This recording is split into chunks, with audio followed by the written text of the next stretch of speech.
नमस्कार, मैं Nafisa Bano, assistant professor, government law college Ajmer से। एमडीएस यूनिवर्सिटी के सिलेबस के अनुसार एलएलबी थर्ड ईयर के third paper civil procedure code and limitations पर जो हमारे पिछले लेक्चर्स थे उनमें हम सिविल प्रोसीजर कोड के general introduction, definition clause, section 9, 10 और 11 पर अभी तक बात कर चुके हैं। ई लेक्चर की सीरीज़ में आज हम बात करेंगे कुछ डिफरेंसेस की, जिनमें सबसे पहले difference between decree and order, अर्थात डिक्री जिसे हिंदी में आज्ञप्ति कहते हैं, तो आज्ञप्ति और आदेश में अंतर की बात करेंगे। फिर difference between preliminary and final decree, अर्थात एक प्रारंभिक डिक्री होती है और एक अंतिम डिक्री होती है। प्रारंभिक डिक्री और अंतिम डिक्री के बीच अंतर की बात करेंगे और उसके बाद बात करेंगे डिफरेंस बिटवीन रेस सब जुडिस एंड रेस जुडिकेटा की, जो कि हम सेक्शन 10 और 11 में पढ़ चुके हैं, विचाराधीन न्याय और पूर्ण न्याय के बीच अंतर। सबसे पहले हम बात करते हैं difference between decree and order, अर्थात डिक्री यानी आज्ञप्ति और आदेश में अंतर की। हालांकि डिक्री और आदेश दोनों ही न्यायालय के निर्णय हैं तथा न्यायालय के द्वारा दोनों को प्रारूपिक या औपचारिक अभिव्यक्ति, न्यायालय के द्वारा डिक्री और आदेश दोनों की ही प्रारूपिक या औपचारिक अभिव्यक्ति होती है, यानी फॉर्मल एक्सप्रेशन किया जाता है कोर्ट के द्वारा डिक्री और आदेश के रूप में। लेकिन फिर भी दोनों में कुछ इम्पोर्टेंट हैं, दोनों में कुछ डिफरेंसेस हैं जो कि बहुत इम्पोर्टेंट हैं। दोनों के बीच पहला डिफरेंस है, डिक्री सिविल कोर्ट के एडजुडिकेशन की फॉर्मल एक्सप्रेशन है, अर्थात सिविल न्यायालय के न्याय निर्णय की औपचारिक अभिव्यक्ति है, जो न्यायालय के द्वारा दोनों पक्षकारों को किसी विवाद्यक पर सुनकर गुण व दोष के आधार पर निर्णय दिया जाता है। जबकि आदेश सिविल न्यायालय के यानी सिविल कोर्ट के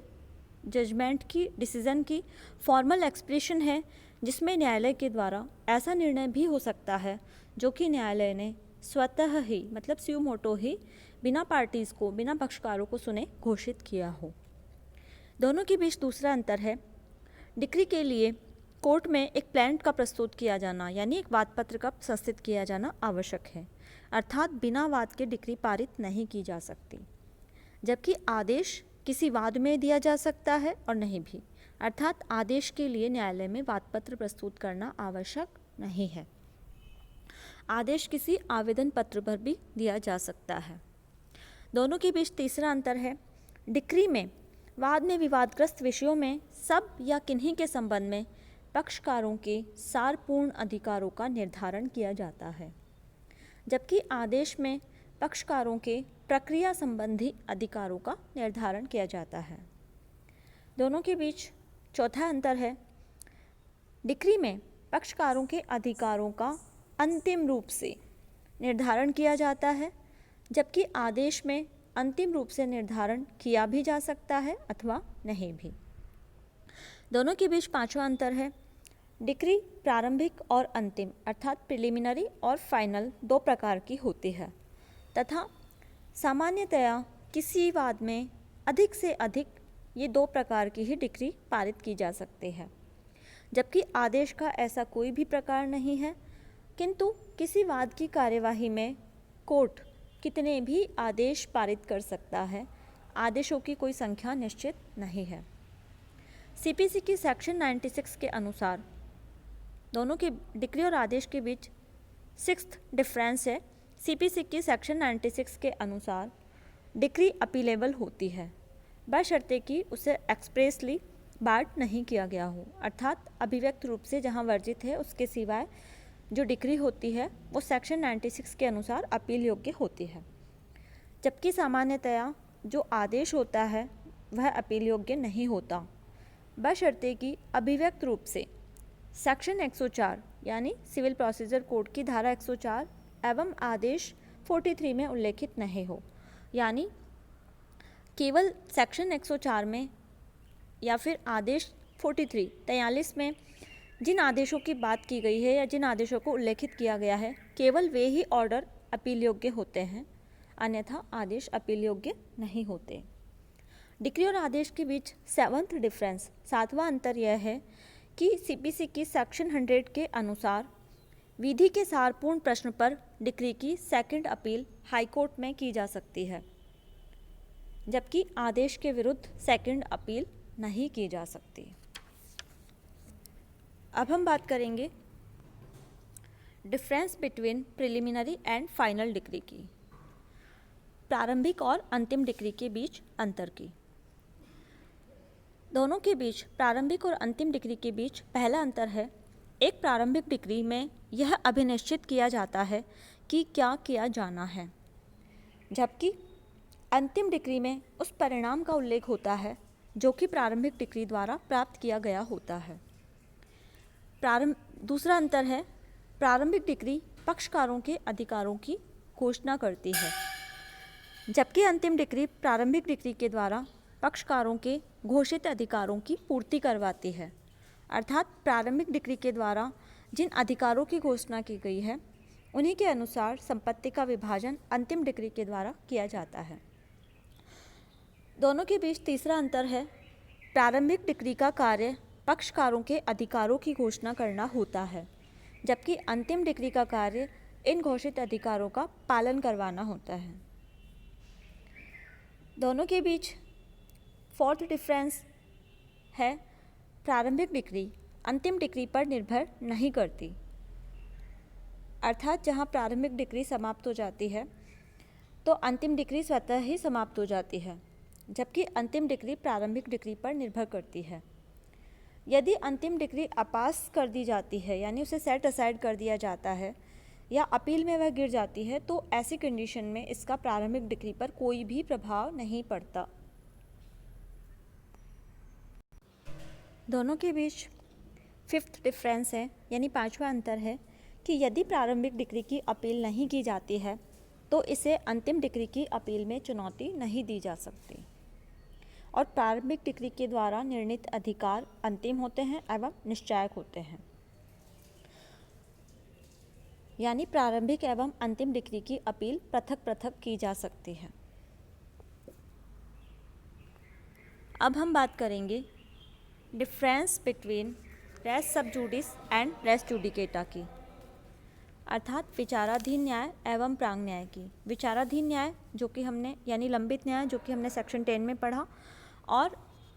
प्रांग न्याय या पूर्व न्याय जो कि हमने सेक्शन 11 में पढ़ा। हालांकि विचाराधीन न्याय एवं प्रांग न्याय के सिद्धांतों का उद्देश्य समान है। दोनों ही सिद्धांत वादों की बहुलता को रोकते हैं तथा न्यायिक निर्णयों को अंतिमता प्रदान करते हैं, जिससे न्यायालय के अमूल्य समय बचता है। दोनों ही सिद्धांत तब लागू होते हैं जब दोनों वाद के पक्षकारों के विवाद्यक विषय तथा वाद के अंतर्गत हक समान हो।